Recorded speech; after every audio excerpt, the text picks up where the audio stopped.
Hello and welcome to day 4 post-op extended thigh lift and extended arm lift. I am sitting down for breakfast. It's a little after 8.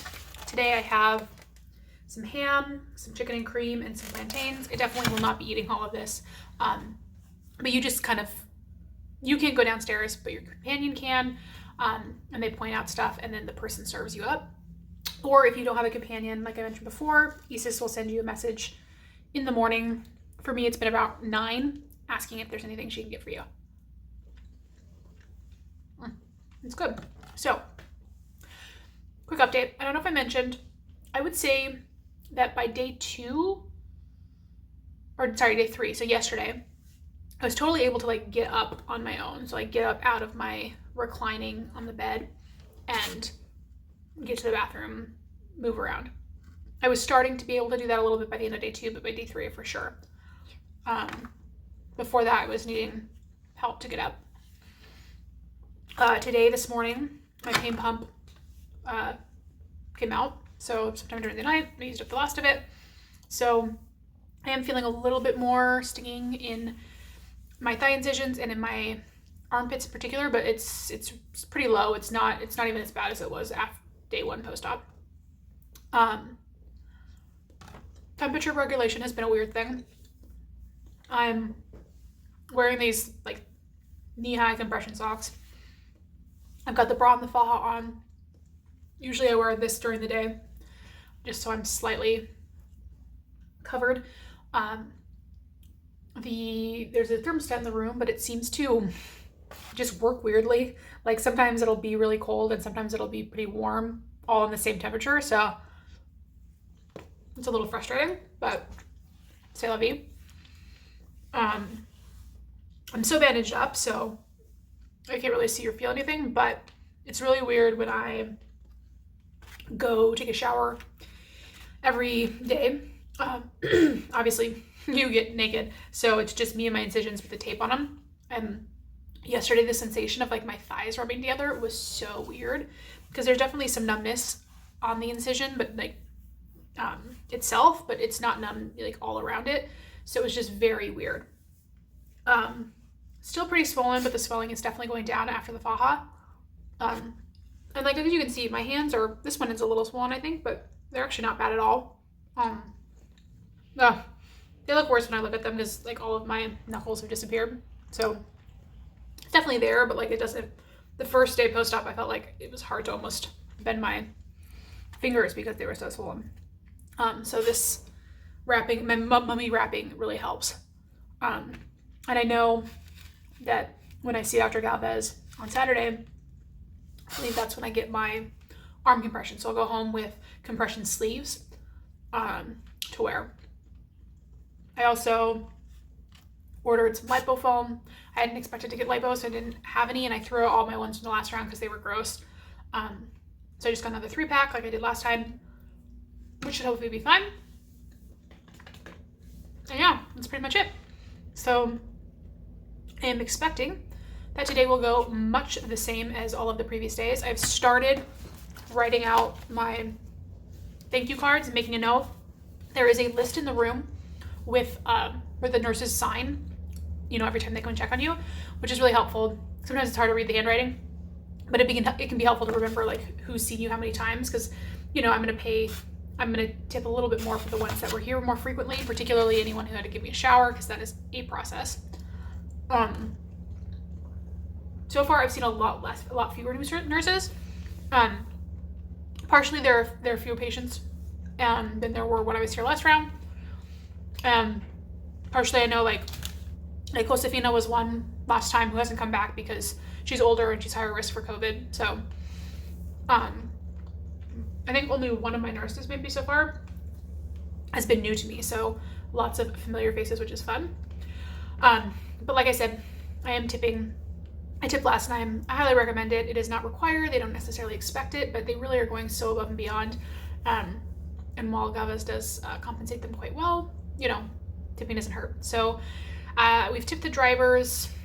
So to and from the hospital, because they'll take you from, you'll drive basically 4 times from the airport to the hospital, which is a long drive, so I tipped more. I think I tipped like 5 or 10. From the hospital to the hotel, and then the hotel to the hospital for that final check-in. So I think I gave like a couple of dollars for that one because it's a really short drive. And then again from the hotel to the airport, and again I'll tip probably like 10 for that. I tip Mama Galvez $50 because she's providing 2 meals a day for the whole time I'm here. Isis because she's run out and got me some things. I mean, obviously the nurses, and Alma who does the massages. Last time I spent about $300, I think, on tips. I think I'm probably going to spend less this time because I'm here for a short amount of time and there are less nurses. But we'll see. I'm thinking Michelle might come today. She might come tomorrow or Saturday. That is tomorrow. I think she'll come today though with an update of my surgeries and what I owe and all that stuff. A few people have asked about price. I don't know because I know I changed procedures. So I have no idea how much I'm paying yet. And I'll update you when I know. I'm fine with sharing the price, but I also want to make sure that people are aware that your mileage may vary. It's going to vary greatly. And also, I'm not just going to tell you if you've clearly watched one of my videos and then asked me for how much it cost, you know, and that's all you say. Like I say it in my videos. You can watch my videos if you want that information. I'm not going to say it every time someone asks. So I got to prioritize my time. This chicken, super good. I remember last time I was here, one of the patients was going on about it, and I tried it and it was spicy. It's not spicy this time, so very unusual breakfast. Mostly I'm basically choosing 2 high protein options, so 2 of the meats that I feel like I can eat because I'm pretty picky about spice and peppers and stuff.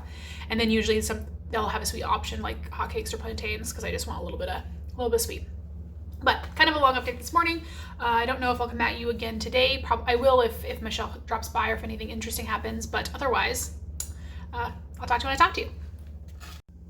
Hi guys, it is currently like 5:30 on day 4, and nothing much has happened today. Just the usual: shower, vitals, massage, lying right there this whole time. Literally, I get up to eat. I don't like to eat in the bed, so I eat at this desk, film at this desk usually because I'm finished eating, and then to shower and to use the bathroom. That's pretty much the only time I get up. It's just better to rest your legs horizontally, so that's what I've been doing. But somebody asked on my last video, the one I just posted, it just went up today, on my days 1 through 3. They were asking about like the COVID protocols and all that stuff and what they've done to, you know, keep people safe. So I thought I would just go over that since somebody asked. So they do require that you so before you have the surgery, when they're, you know, they'll send you all the instructions. This time around, they also had like a COVID checklist talking about all of the various procedures. So you'll have all the information that you need beforehand. The first thing is that you are required to get a COVID test 3 to 10 days before you fly out there, and then you need to mail them your result. Your companion, anyone who's coming with you, would also need to get that done and also need to email that negative test result. They send you like a web link where you can kind of find test centers in your area that were for free. I was able to get my test for free, so was my stepmom. We live in different cities, so we were both able to get those tests for free. We sent them. We were negative, obviously. It's the swab. It's not fun, but you're about to have major plastic surgery, so that swab, least of your worries. Then they did say that they required you to have a N95 mask, which is impossible to get if you are not a medical professional. I was able to find a KN95 mask, which is actually it's like the second level down. It's what everyone in Mexico, like all the medical professionals were wearing anyways.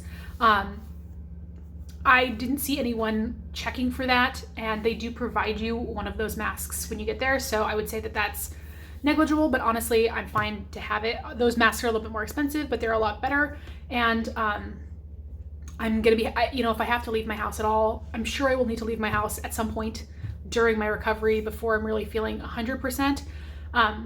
And I just feel like I will feel better having those masks anyways, so I was happy to have them. I got like a pack of 10 or something. Obviously, you fly down per airport regulations, all that stuff. You're wearing a mask the whole time, as is your companion. except for when you're eating and drinking. I mean, if that's an airline thing. You wear the mask the whole time while you're driving. Your driver will pick you up. He's also wearing a mask as well the whole time. You drive there, get to the hospital. So you're wearing this mask the whole time. When you get there, they are going to do your labs. If you have been, they need to check your hemoglobin and your CBC and all those stuff to make sure that you're safe. And they also do, sorry, I've got hiccups or gas, I don't know, something. They also do a blood COVID test. So I had my test, for example, I think I got tested on Tuesday. My surgery was on a Monday, so about 6 days beforehand. And then on Sunday, when I got there, the day before the surgery, got a blood test, negative both times.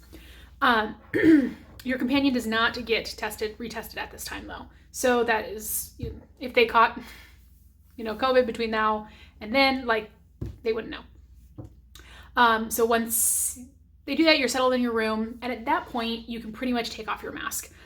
Because you've been tested for COVID and deemed safe, once you're in your room and settled, you can take your mask off when you're in your room, and you don't need to reapply it every time a nurse or doctor comes in. They will wear masks the whole time, and they have the good, medical grade ones, but because they know that that I'm COVID free, it wasn't as important that I wear a mask, and it would be really super annoying to have to try to put it on and off every single time someone comes into the room, because it's frequently and they don't give you a lot of notice. Same thing when Galvez came in and marked me up. He was wearing a good mask the whole time, but he was like, you don't need to wear one while I'm marking you up. But anytime you leave your room, you will be wearing the mask, and they do provide you, at least the morning of your surgery, they provided me with a KN95 mask that I put on when I went and got my various, I think I got an x-ray thing. And when they wheeled me down to the OR, I wore the mask up until I was put under. And at that point, he took the mask off, put my oxygen in. Of course, again, all of the doctors and nurses, the entire time that you interact with anyone, they're always wearing masks. And they're always wearing the medical quality, the KN95, which is, N95 is the best. KN95 I think is the second best, but they're always wearing those. Similar process after surgery. I was didn't have to wear a mask at all when I was in the hospital until I left. And then the nurse coordinator helped me put it on, because at the time I could not get it onto my face, so she was able to put it on for me. I wore the mask for the whole drive over to the hotel until I got settled into my room. Once I was settled, then I was able to take my mask off. That is part of the hotel changes. Is before, your companion was allowed to leave the hotel and basically do whatever they wanted, and you were allowed to leave the room but not the hotel. Now patients are not allowed to leave their room at all, and companions are not allowed to leave the hotel. And so that is just to limit the spread, the chances of one, you encountering someone who might have COVID, but also your companion as well. Anytime your companion leaves the room, they will need to be wearing a mask as per hotel regulations. And anytime any of the nursing staff, the valets, the coordinators, anytime they come into the room, the maids, they're all wearing masks as well. And I think that's kind of the big ones. That's why the buffet is basically non-existent now. So before, with the guests, which was honestly one of my favorite parts, it's kind of a bummer, but I understand absolutely. We would go down and basically all the girls would get breakfast together. And now we're not allowed to leave the rooms. We can't do that. And then the buffet is also greatly reduced. So as I mentioned in earlier videos, they have a limited selection now that what's available. If you have a companion, they can go down and get you food. If you don't, Isis or Alex will send you photos and then bring you up what you want. But they just, basically you would just point at the things you want or say what you wanted. And then the hotel staff will serve you up and either give it to you on a plate or in a to-go box. We've had both. I think it just depends on who it is. So you don't get to serve yourself. They're entirely serving it. And of course, they're all wearing masks as well. So that's kind of the gist of things, I think, in terms of COVID preparations. Again, I will be wearing a mask when I leave to see Dr. Galvez tomorrow for my appointment. I will wear my mask when I fly back home the whole time. And I don't think I feel the need to get another COVID test once I get home, because I'm basically going to go straight into 2-week quarantine or longer, because I'm not really going to be able to leave my apartment. But I might require anyone who visits me to wear a mask, which I wasn't doing before necessarily for a close group of people. Basically just like my roommate, my sister, her boyfriend, and then my mom, stepmom, because I was seeing them fairly regularly and like we were kind of almost co-quarantining. I felt fine with that. Both my sister and her boyfriend have to work and they're wearing masks and they're being safe, but they have a greater chance of being exposed. And I have a reduced immune system as I am recovering from surgery, so I really cannot risk getting COVID. But I feel really safe about it. I feel like they've definitely taken things seriously. I mean, because they are already in the medical profession, a lot of these sanitization procedures they were already doing before. So they're just, now it's like, I think, I honestly can't remember if they were wearing masks before. I don't think they always were, but they certainly are now, and they're wearing medical grade ones. And yeah, like I said, I felt safe. And because I know that there's kind of a second wave coming, it's sort of ramping up in the States. In particular, I was already planning to mostly stay inside for most of fall, probably most of winter. It's cold outside anyways. It's not like I was going on long walks anymore. I'm working from home entirely, so it honestly seemed like the perfect time to recover. I'm not going to be missing out on a lot of like fun events, even though it's like I'm over the holidays. By the time anything for the holidays happens, I feel like I will be okay enough to mildly socialize, but I also don't anticipate having a very full schedule because of the circumstances. So I hope that answers some questions about sort of the COVID procedures. There might be other things that I'm missing, but I think that's kind of everything that I can recall in regards to how they've been prepping for it. So this is a really long ramble, but I know that that's obviously a concern for people, and just wanted to let you know. So I think that's probably it for me today, but I will come at you guys tomorrow.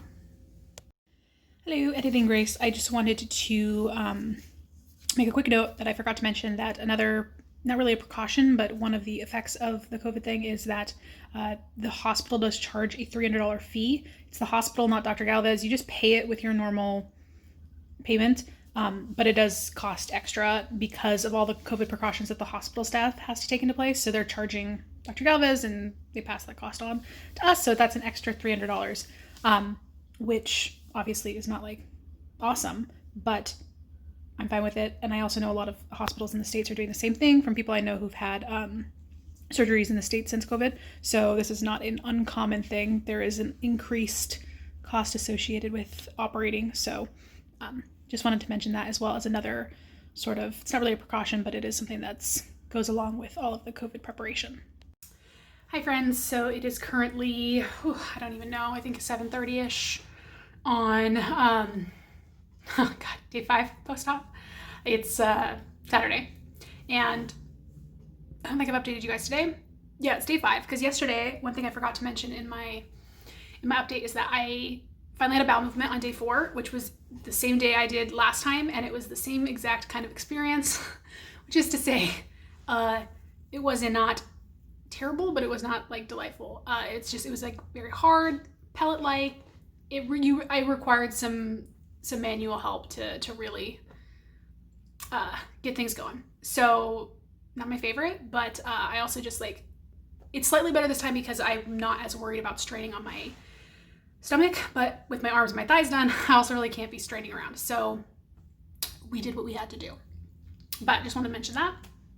I've gone today, and I'll probably go once a day for a bit until I finally get the all clear from my body. Anyways, another very small thing I just wanted to mention, and this is really specific to people who are coming to this hotel. If you're with Dr. Galvez, one thing to note is the internet. So there's a general like Hyatt internet. It's like free Wi-Fi, or not free, but Wi-Fi that's included with your reservation. And that's what I use on my phone. But if you have like a Fire Stick, or if you have a laptop or something that is going to be using, even a phone, but that's going to be using a lot of video, I actually recommend connecting to your room's router. So every room actually has a router, and it's underneath the TV, at least in both the rooms we've been in. And if you flip it over, there's like a name and a password. And whereas everyone in the hotel can connect to the Hyatt one, only the people in your room are going to connect to your individual room one. So it's just better internet for video and stuff.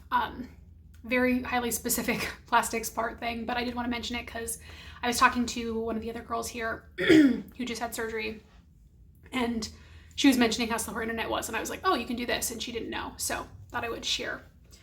But I had my appointment with Dr. Galvez. It was really late. It's very annoying just because I've been very hungry today, and I think it's because breakfast was not substantial. I just didn't really like anything other than the French toast, and like that doesn't really keep you full long. And then both of the lunch and the dinner were fairly light, like just not a lot of food.